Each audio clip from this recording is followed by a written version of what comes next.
I mean, I wanted to marry Harry. You wanted to marry Harry. You wanted to marry... We all wanted to marry Harry. We've already seen the incredible twists and turns of Meghan's life that led her to Prince Harry. She's devoted her time to good causes. I don't think it's right for kids to grow up thinking these things. Risen to stardom. When she landed the role in Suits, Meghan became a legitimate, bona fide celebrity. And mix with the London set. She was sitting in the royal pretty much. She's like an arm's throw away from Pippa Middleton. We've charted the incredible journey that took her from the streets of LA. I'm a California girl, born and raised. All the way to the doors of Kensington Palace. It really has just been a fairy tale, hasn't it? She's won the heart of her prince. Harry, when did you know she was the one? Very first time we met. And got that ring on her finger. It was a true marriage of Hollywood royalty with British royalty. But it's still a long walk to the altar. And until she sails down that aisle, nothing is guaranteed. She verged on the political. The royals don't do that. All sorts of problems were coming Meghan's way. From disapproving family members... You are interested in helping those less fortunate than yourself. It really should begin at home. To fallout over the invite list. Have you got an invite to the royal wedding? Have I? Yeah. Not that I know. So how did Meghan take on her critics and ensure the path of love ran smoothly? She does what any of us would do. Hashtag ignore, ignore, ignore. If you fancy bagging a prince, tonight, our step-by-step guide continues as we open the next chapter in the story of Meghan and her prince.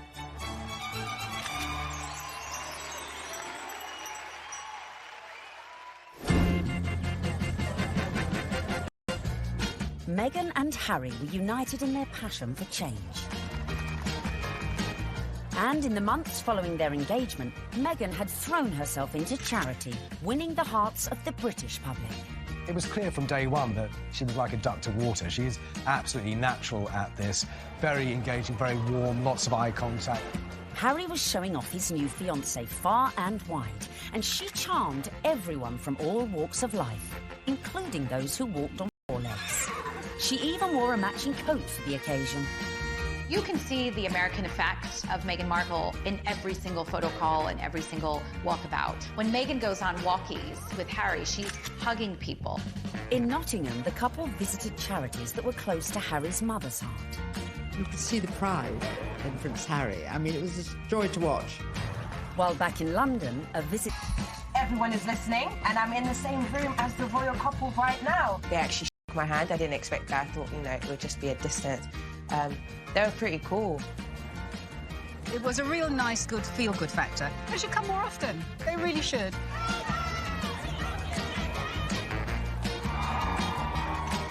Slowly but surely, the British public was falling in love with our Meg. But would this be the case with the in-laws? The next step in Meghan's journey would be getting to know the firm. And the hotly debated topic of her background was never far from the fore. You be Harry, and I'm gonna be the, Queen Elizabeth, since I got this on, right? And you telling me about your girlfriend, okay? Hello, Harry. Grandmother, I met this beautiful woman, and she just happens to be mixed race. Step 6 in our guide to bagging a prince is charming the in-laws. One of the things I found really amazing when I was charting this story was just how warmly welcomed Meghan had been into the royal fold right from the early stages. The early meetings with William and Kate and Charles and Camilla, they were very welcoming.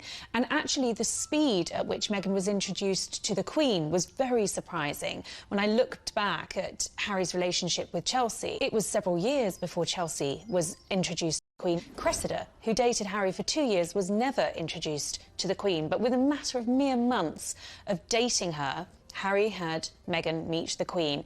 She's an incredible woman. And the corgis took to you straight away. That's true. In fact, Queenie was so impressed that mere weeks after the couple's engagement, she took the unprecedented move of inviting Meghan to spend Christmas in Norfolk at Sandringham, giving Meg the opportunity for a serious charm offensive.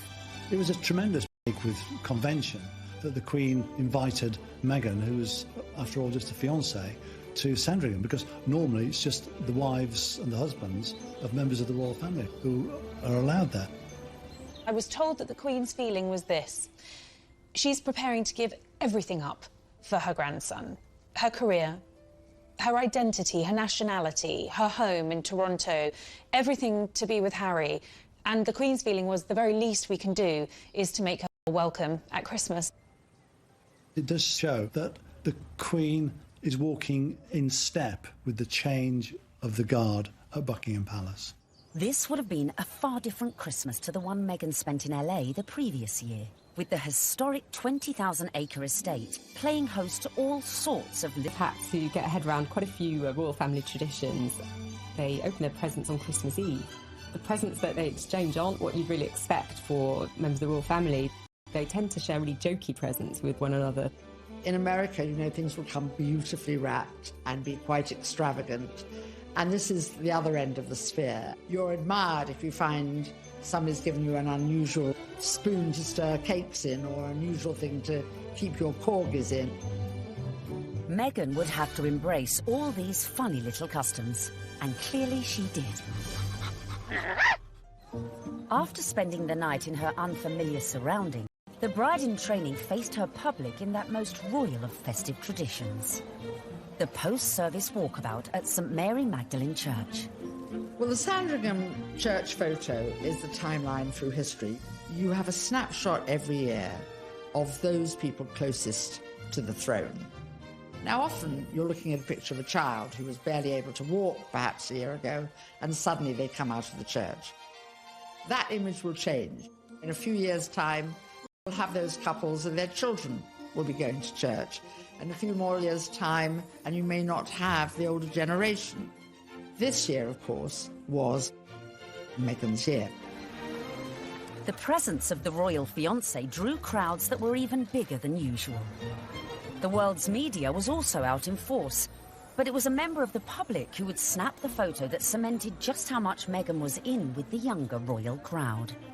Unfortunately for all the photographers on the ground, they just didn't quite seem to get a clear shot, and in the end it came down to a member of the public, a lady called Karen Anvil. It was like a Mexican wave of cheers, so you knew they were coming. The photographers at the other end, and they just happened to look over. And I took one photo, that's the thing. I took one photo, and it was, yeah, the right one. When we saw that shot, it was an absolute no-brainer that it was going to be our cover shot, because it was the only one that had captured that moment, the four of them together. And, you know, it symbolised quite a lot in terms of the royal family and where they're going in future. So, yeah, I mean, we were delighted to use it on the cover. And just like that, the Fab Four were born. Clearly, Meghan was well and truly fitting into the royal club. Just like the Queen, it seems the rest of the family were equally charmed by Harry's beau from across the pond. Another tick for Meghan. William was longing to meet her, and so was Catherine. And Catherine's been absolutely wonderful, amazing, as is William as well. You know, fantastic support. And then my father as well. We had a handful of teas and meetings. She found herself a true fan in the Duke of Edinburgh, and he was apparently hugely impressed with how well-read Meghan was. Meghan was now in with the in-laws. But coming up, events were to turn increasingly tricky. Dealing with critics from near. I think she's trouble. Because of her background, I thought that she could, not would, but that she could be trouble. And far. I think the very fact that Samantha wanted to do a book called The Diary of Princess Pushy's Sister implies that maybe she was not over fond of her younger half-sister.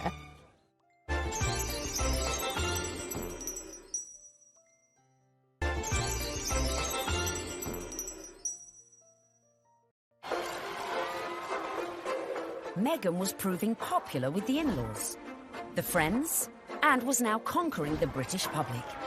But what to do when you find out not everyone likes you? I don't know about this Meghan Markle. Yeah, she's too confident and self-assured. You see what I mean? This water feature's shit, isn't it? Yeah.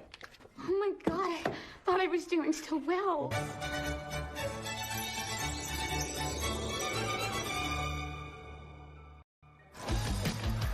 When the news that Prince Harry was dating an American actress first came out, I think that the reaction amongst the British public especially was equal parts excited and disapproving, because she's not British. From the very moment Harry and Meghan's relationship had broken in 2016, much of the press inevitably had gone raking through Meghan's past. They made it sound as though she had grown up in the slums of LA, riddled with gangsters and drugs.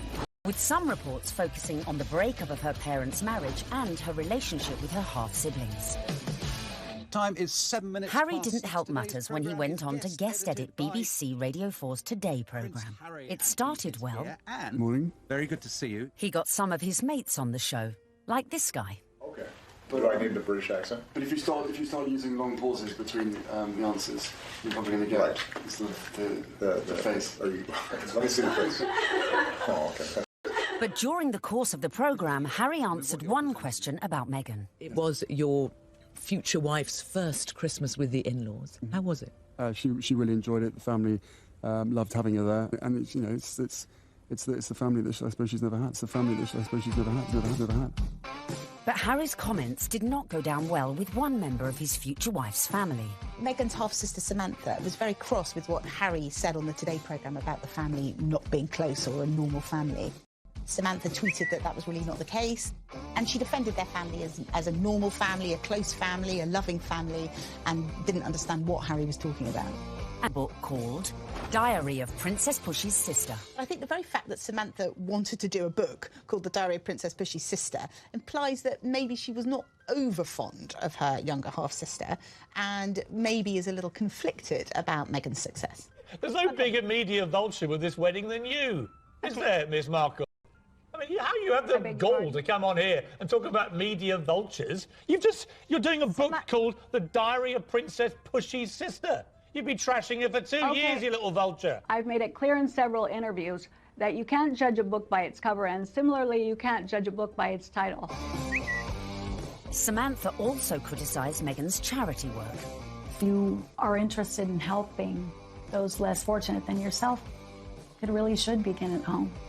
Could all this bad publicity derail the wedding? And just how should Meghan respond to this particularly barbed attack? The temptation must have been huge for Meghan to have responded to the critics, who were, of course, her family members. She kept a dignified silence. I mean, you've got to feel for Meghan. What would you do if your family were being an absolute nightmare? It is seriously embarrassing. So she does what any of us would do. Hashtag ignore, ignore, ignore.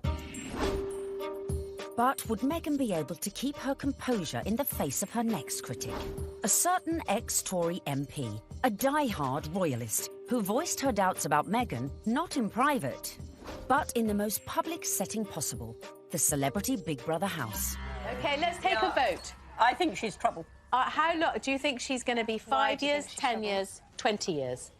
Why do you think she's trouble, Anne? Background,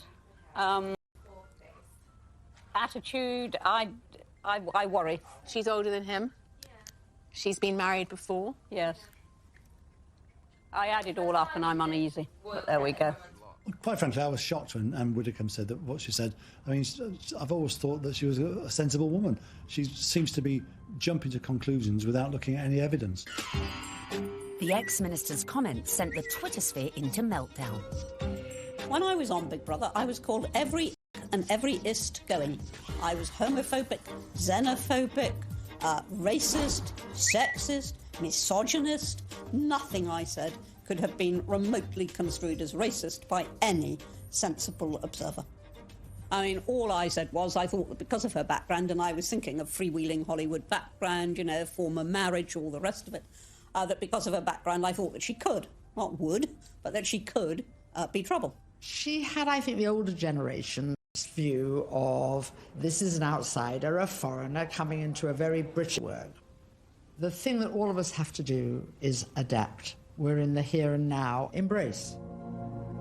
But one woman who was not prepared to embrace was Jo Marnie, girlfriend of then UKIP leader Henry Bolton, who sent a series of racist texts. Even then, Meghan kept quiet.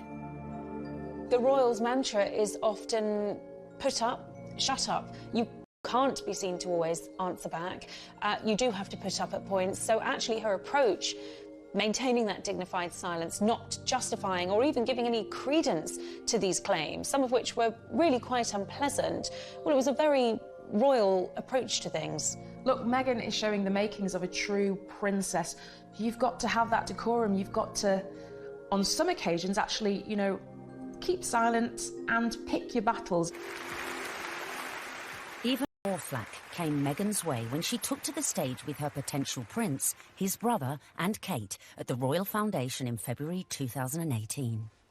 People say, well, you're helping women find their voices. And I fundamentally disagree with that, because women don't need to find a voice. They have a voice, they need to feel empowered to use it, and people need to be encouraged to listen. And I think there is no better time than to really continue to shine a light on women feeling empowered and people really helping to support them. She verged on the political when she was talking about women's empowerment, and it was all a bit Me Too-ish. The royals don't do that. And indeed, the day that the royals start engaging in political causes is the day you get a lot of controversy. There is a very good reason why the royals stay off politics, and it's to avoid precisely that. Not everyone shared Anne's view. It's refreshing, because she isn't saying things that are incredibly controversial that we actually wouldn't stand by or back or believe in. These are really important points, important issues that she's raising, especially when she's touching on feminism. But was Meghan risking her relationship with the royals and the public? She's clever. She's using her voice in a good way, and she has actually been backed by the palace. But still the criticism came, and the palace had to release a statement defending her. Was this one step too far? This is the first time that we've heard anyone associated with the royal family talking about those campaigns. The Kensington Palace stressed that it would have been impossible for Meghan to talk about issues surrounding female empowerment without talking about those campaigns. Well, I think that by touching on the Me Too campaign, Meghan probably knew that there was going to be some kickback, and indeed there was. But actually, she got far more people saying, this is great, this is what the royal family needs to be doing more of. Phew. Looked like Meghan had found just the right balance to please the palace. So, next step in our guide, embrace your prince's religion. She signed up to the Church of England, of which the Queen is supreme governor. And exactly 100 days after her engagement announcement, Meghan was baptised in the chapel of St James's Palace by the Archbishop of Canterbury. It was very special. It was beautiful, sincere, and very moving. It was a great privilege. Although she had attended a Catholic school in LA, Meg had a Protestant background. Her father was a member of the Episcopal Church of the United States. It would not have been an enormous step, to get baptised, but it was a big step in a way. But I think out of deference to the Queen and to her very strong faith, it sort of tidied things up, and it augurs well for the future, because she will have to attend many, services in Church of England cathedrals. Coming up, Meghan's headed ever nearer to that chapel of love. But the journey would become increasingly problematic. With a guest list to organise... Have you got an invite to the royal wedding? Have I? Yeah. Not that I know. And dramas coming thick and fast from her very own family. All of a sudden, his health isn't good, and he can't come to the wedding. Dun, dun, dun!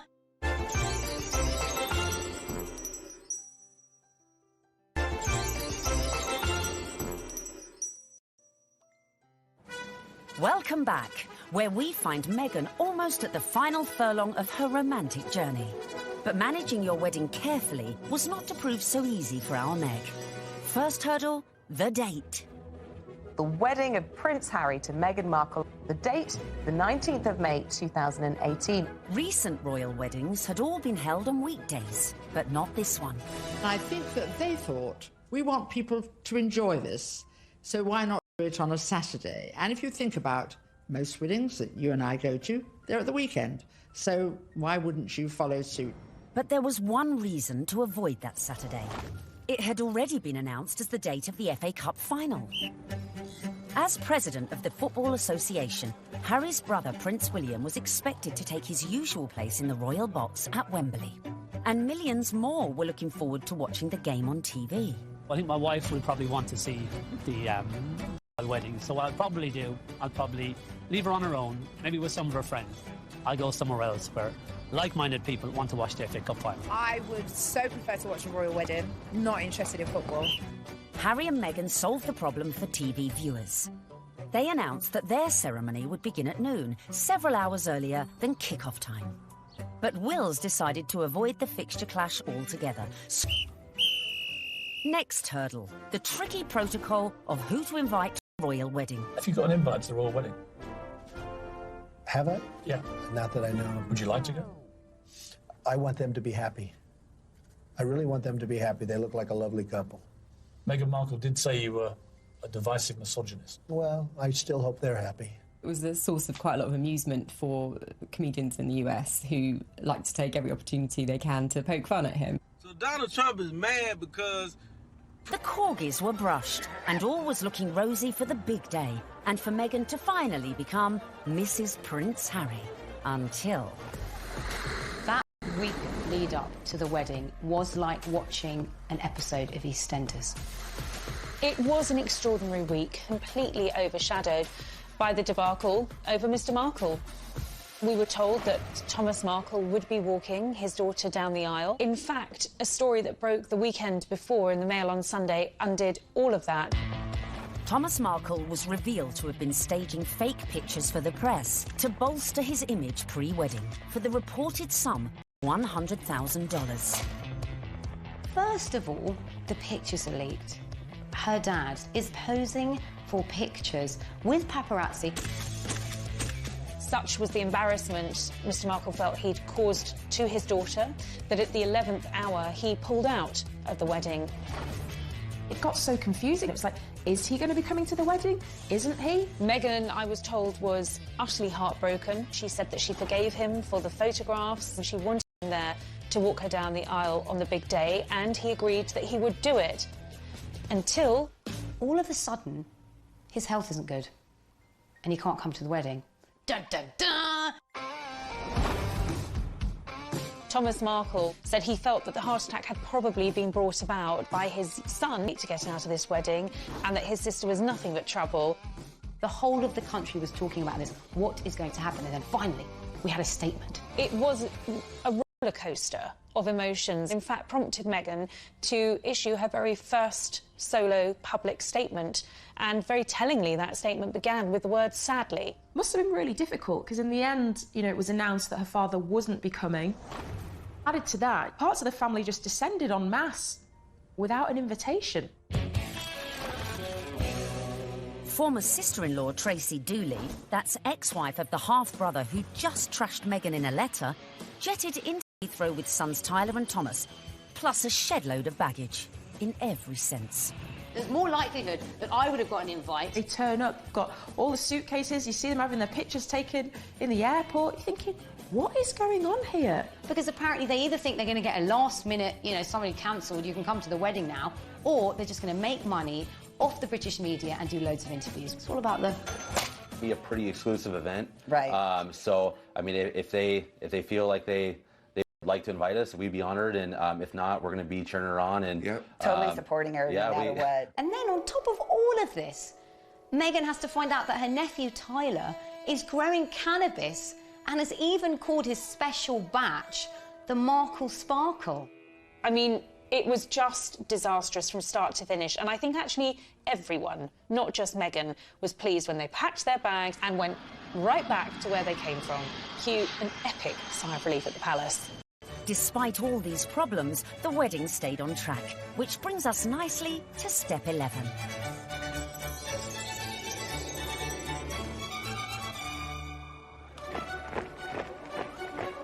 Finally, on the 19th of May 2018, less than 2 years after Harry and Meghan's very first date in Soho House, the day we'd all been waiting for.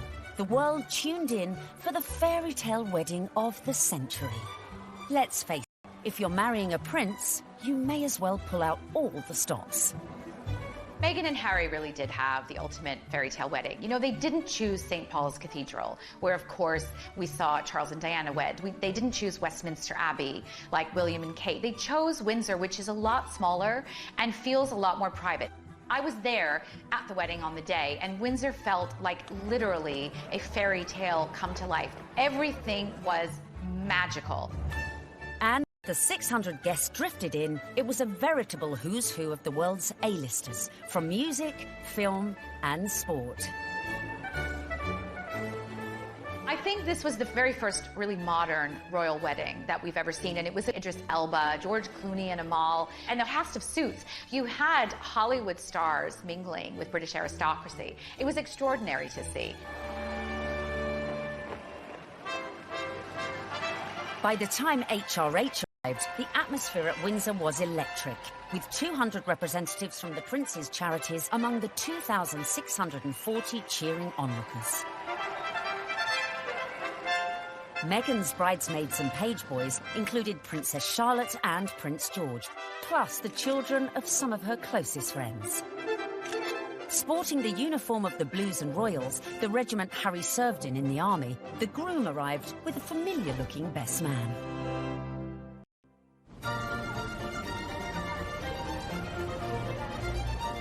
Right on cue, Meghan arrived with Mum Doria in the Queen's Rolls-Royce Phantom 4.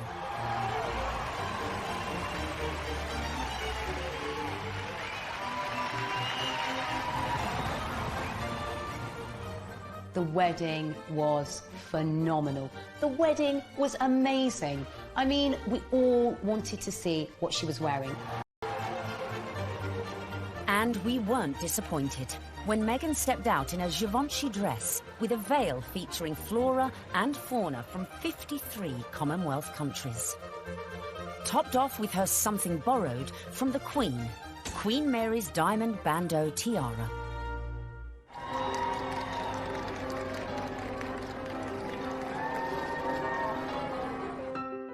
But with an absent father, who would walk Meghan down the aisle? Prince Charles rises to the occasion. Prince Charles walks her down the aisle. It's amazing. Hashtag the power of love. Hashtag love survives. When you saw it on the day, it felt like the right thing to do. It was a wonderful way of Charles saying, welcome to the family, and actually of Meghan showing the world just how close she already is to her father-in-law. Meghan had successfully won over her in-laws, and here it was on display for all the world to see.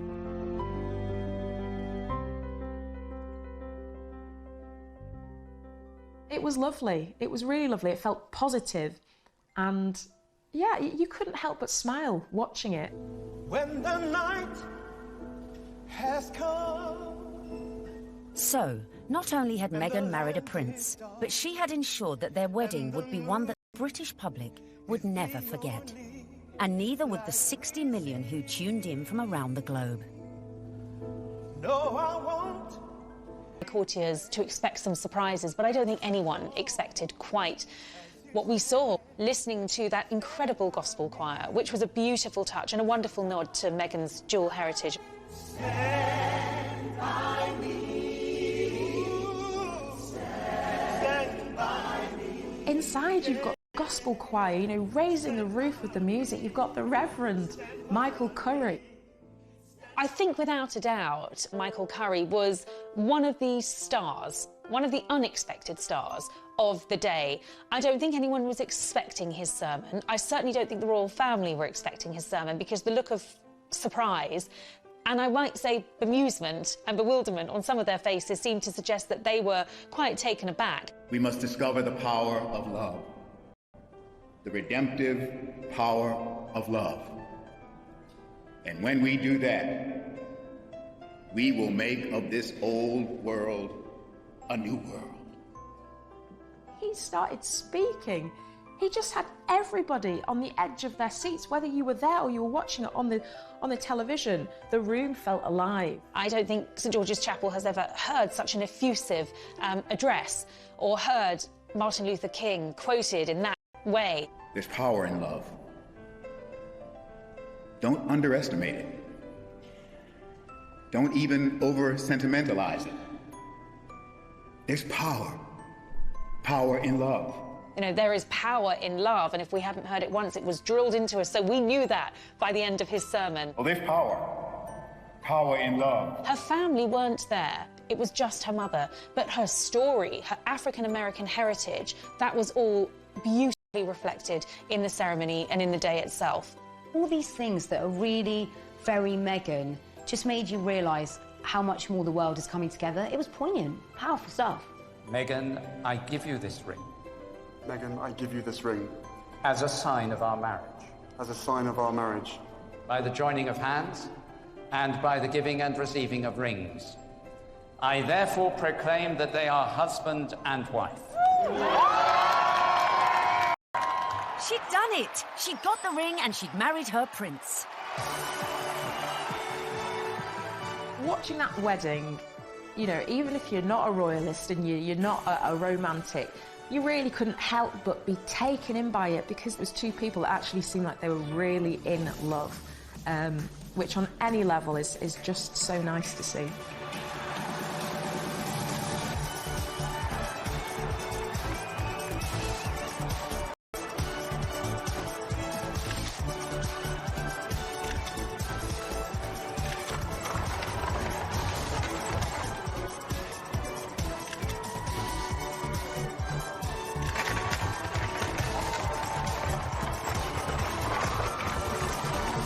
But the party was only just getting started. Serena Williams playing beer pong. I bet she aced it.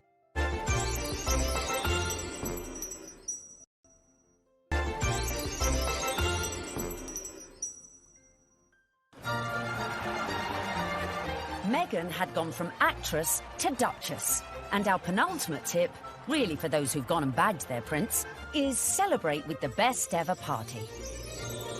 Immediately after the wedding, the couple had all 600 guests back to St George's Hall for a wedding breakfast, which was hosted by Her Majesty the Queen. But the real golden ticket to that event was the private evening party, which was hosted at Frogmore that evening by Prince Charles.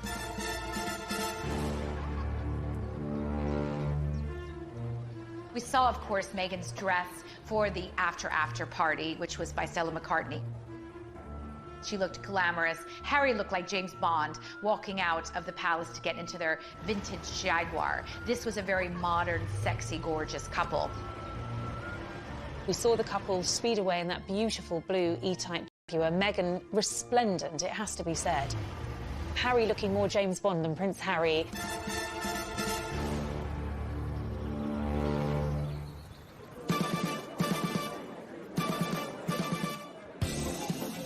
Anyone who was anyone was there, sipping on their When Harry Met Meghan ginger and rum cocktails. George and Amal, Serena Williams, James Corden and Idris Elba, who turned DJ for the night and span a few tunes. I was put forward to DJ. I really wanted to DJ. I would have done the best wedding set in the world. It must have been incredible. Everyone's probably a bit more relaxed, you know, a bit more loose, getting on the cocktails, having a chill. Everyone just wanted to know the juicy details of this VVIP party. Were these huge Hollywood stars and celebrities doing the same kind of things we do when we've been drinking since about midday? Yes, they were. Some wonderful tales of Serena Williams beating everyone hands down at beer pong, a drinking game that apparently Meghan and Harry loved. Serena Williams playing beer pong. I bet she aced it. Serena has since denied she played this game. Shame. But who knows? Maybe when they throw their next party. George Clooney serving up cocktails and whisking Meghan and Kate around the dance floor. William, Charles and Harry. Which we like to imagine looked like this. Come on, well, it's my reception. Could bust a few. Yeah, there you go. Yeah, there you okay. go. Yeah, come on. You like that, brother? Yeah, twerk it, Wheels. Just sham on. Twerk it, Wheels. There you go. No, yeah. Oh, no, Grandon just saw that. Bollocks. All right. Having an absolute laugh. I mean, was the Queen there? What was she doing? Was she watching it? Was she getting involved? It just sounds like, you know, the doors have been closed, the curtains have been closed, and it's like, right, let's go for it. Let's have a laugh. Let's enjoy this. I think it was just a fantastic night where the couple were able to really do things their way, from serving dirty burgers at midnight out of posh burger stalls in the grounds of Frogmore to handing out monogrammed slippers so that their guests in those 6-inch Louboutins or whatever they were wearing could actually rest their weary feet come the end of the night. And if you want to ensure you throw the best party ever, be like Meghan. Make sure your guests leave their phones at the door so you can let your hair down without any sneaky snappers. You don't want a repeat of the dramas of a previous royal wedding.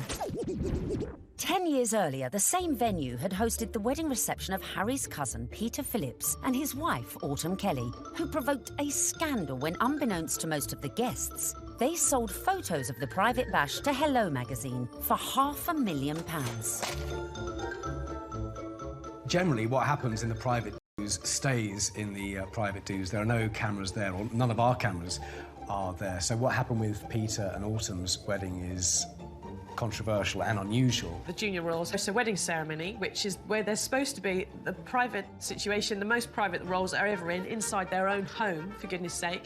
And they thought this was just photographers at a wedding and happily posed and grinned away. And then were quite amazed in a couple of weeks afterwards to see 59 pages of a Hello supplement dedicated entirely to things that they thought were private family shots. I think it went down like a lead balloon with many members of the royal family. Luckily, Harry and Meghan's wedding reception went off without a hitch, but with a bang. One of my favorite details about the whole thing is that Harry and Meghan snuck away at the after party. They went off to be together. And I think that speaks a lot about this couple. They are, above everything else, madly, genuinely in love with each other. Which leads us beautifully into the final step of our Bag of Prince guide. Live happily ever after. What will we see next? I think we will see them both just dive into work. I think there's a feeling about the two of them that they don't want to hang around. They want to get involved with their charities. She seems to be a woman with a mission, and I don't think it'll be. Also are desperate to start a family, and I think it won't be too long before we hear the patter of tiny royal feet. I think that's definitely high up on the agenda.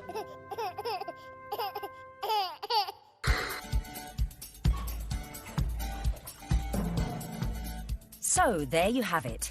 From being born into showbiz, to getting famous, to moving countries. Making moves in royal circles, charming the in-laws, and staying silent in the face of criticism. Meghan Markle might not have set out to bag a prince, but follow her lead, and maybe you could do it too. It was the ultimate American dream, because hers was a bit of a rags to riches story, and her journey from the leafy suburbs of LA to Toronto to Kensington Palace to St George's Chapel has been a monumental, epic and frankly incredible story. It's so good to meet you. She's a modern woman. This is how we all live, you know, from mixed race families, you know, interracial marriages, coming from different countries. That is what society is about now. The fact that she's unusual for the royal family, I think the fact that she comes from a different country, a different background, it's just a plus. She is very much a breath of fresh air. She's incredibly focused. She's incredibly driven. Women don't need to find a voice. They have a voice. They need to feel empowered to use it, and people need to be encouraged to listen. She's got the biggest platform, she's got huge ideas, and she is changing the game in a very cool way. And she makes Prince Harry happy, and so he now has that partner that he said he always wanted to share the load with. And in Meghan Markle, he found it. If this were a movie script, you would say that Meghan completes him.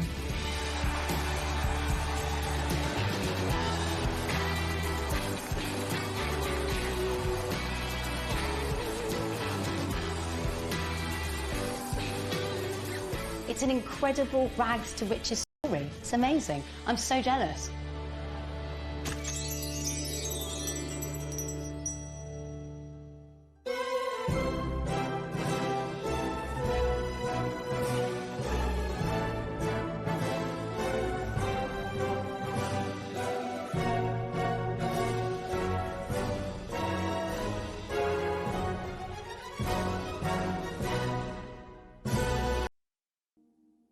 And I took one photo, that's the thing. I took one photo and it was, yeah, the right one.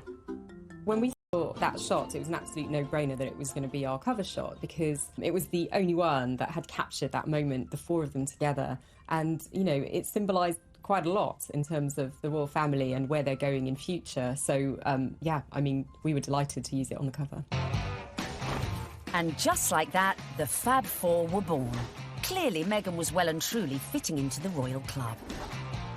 Just like the Queen, it seems the rest of the family were equally charmed by Harry's beau from across the pond. Another tick for Meghan. William was longing to meet her, and so was Catherine. And Catherine's been absolutely wonderful, amazing, as is William as well. You know, fantastic support. And then my father as well. We had a handful of teas and meetings. She found herself a true fan in the Duke of Edinburgh, and he was apparently hugely impressed with how well read Meghan was. Meghan was now in with the in-laws. But coming up, events were to turn increasingly tricky. Dealing with critics from near. I think she's trouble. Because of her background, I thought that she could, not would, but that she could be trouble. And far. I think the very fact that Samantha wanted to do a book called The Diary of Princess Pushy's Sister implies that maybe she was not over fond of her younger half-sister.